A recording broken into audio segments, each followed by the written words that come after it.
Thank you very much. Thank you. Good afternoon. Well, yes, I'm Adam Woolway, and I'm the managing director and one of the co-founders of Plugsurfing. Now, I've come to tell you one thing, and that is that the electric car is here. Now, maybe not many of you are driving electric cars at the moment, but actually the market has doubled every year since 2011. And with many major car manufacturers now bringing out vehicles such as Daimler, Tesla, BMW, Volkswagen, we expect to see 10 million electric vehicles on our streets by 2020. However, before we can get to this huge milestone, there is one problem that needs to be fixed. And this is the problem of charging an electric car. And here's why. Let's take our electric car driver. We'll call her Sarah. Now, Sarah's got a flat battery, and she needs to charge up. But the problem is there are 3 operators in her city. And these operators do not work with each other. So this means that for Sarah to use all of the infrastructure in her city, she needs 3 different passes, 3 different contracts. Now, maybe you think that Sarah should just stop complaining and get these 3 different passes and contracts. So then let me raise the stakes a little bit.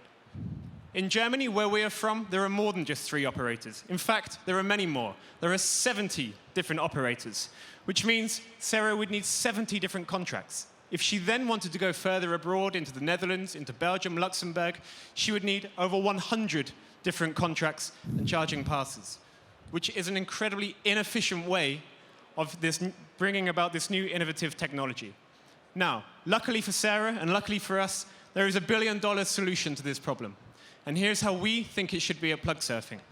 This is how it looks now. So Sarah's got a flat battery. She uses Plugsurfing. This is that odd little orange logo in there. That's us. We connect all of the different charging point operators together, and we enable Sarah to use them via one service.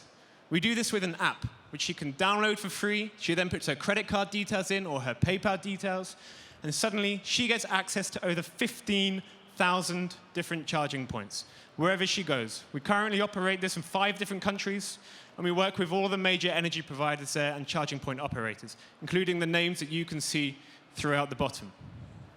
Now, behind this, there is also some very complex work that goes on with our scalable cloud-based billing system. So we've got one great billing system built particularly just for e-mobility, so to take care of all of the different idiosyncrasies that can happen, whether she wants to charge in terms of kilowatt hours or energy, whatever it might be, and no matter how many operators she uses, we allow her to do that with one billing system we've got in-house, and she then just gets one bill from us. So Sarah can charge, the energy provider or the charging point operator gets more custom, and we also take a transaction fee, and we have the customer. So it's a win-win-win situation. Here's our growing user base. So the EV market is small, but we're making good steps at the moment. 20% of EV drivers in our target market are now registered with Plugsurfing. We've got a target of 10,000 payment accounts to be added in 2016. And so far, we've done this on a $0 marketing budget. We also provide access to 15,000 charging points across 5 different countries, and we're expanding. And then what can we do with this big user base? Because public charging isn't the only thing that Sarah wants to do. She will also want to charge wherever she goes. So whether this is in public, whether this is at home, or whether this is also in semi-public spaces, such as the office. And we now want to move into these spaces to see how we can help her do that. Maybe we can sell charging points to Sarah so she can charge at home. Maybe we can bundle in extra services that an EV driver will need. So once we've got the customer, these are extra services which open up for Plugsurfing. Now, this creates quite a huge market in what we think. So by 2020, with this amount of cars on the roads, this will create a market of 4 billion euros. And even just a small slice of this, so let's say we get a 5% market share, this will create a company out of Plugsurfing with 100 million euro revenue. Here's a team that's doing it. So you can see 2 good-looking ones, 1 ugly one, take your pick. We're an international team from the very beginning. We've got a very dedicated team working for us in Berlin as well, of 10 people, all in total. Here's our board. We've got some very good board members, including Mr. Heinz Duhr, who is the ex-CEO of Deutsche Bahn. And end with an ask. We're now looking to raise 800,000 euros to take our company further into Europe and sell more services for our users. So please, if you're an EV driver or an investor, get in touch. Thank you.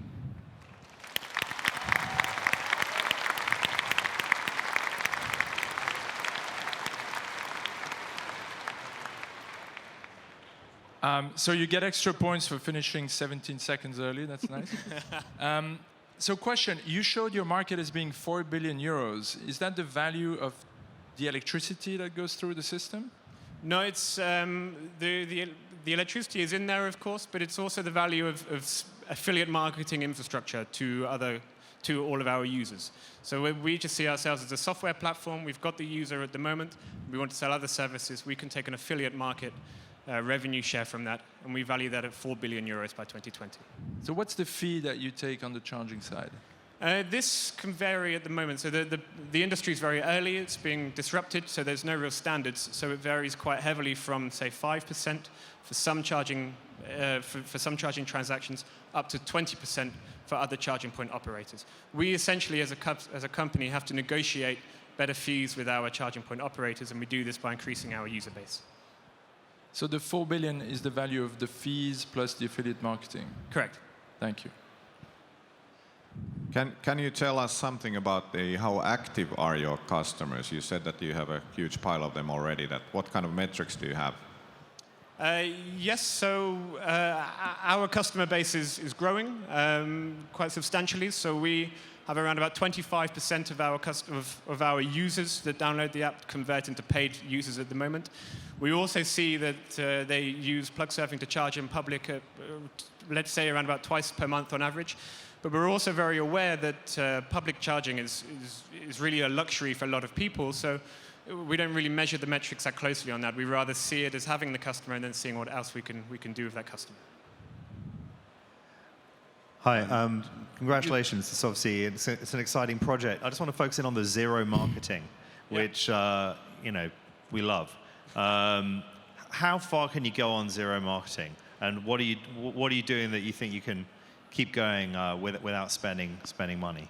Well, of course, you can only go so far in zero marketing. But the thing about the car industry nowadays is if you read McKinsey reports, for example, you can see that between 80 and 100% of all new car purchases, the journey for that purchase starts online.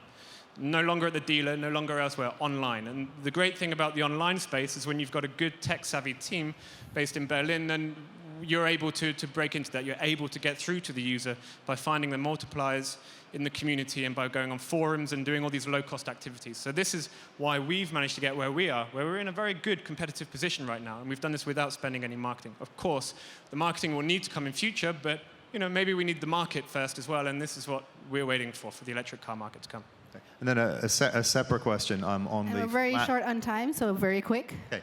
The flat pricing concept, have you had those negotiations with the suppliers? Do you know that you'll be able to offer that? We do. It's not really a question of whether we can offer this to the suppliers, but it's one of working out on the data that we have, working out a flat rate which we can then pass on to our users, and we know it can be profitable. We've made a model for this, and we want to now test it test our assumptions. Thanks. All right. Thank you very much. Thank you.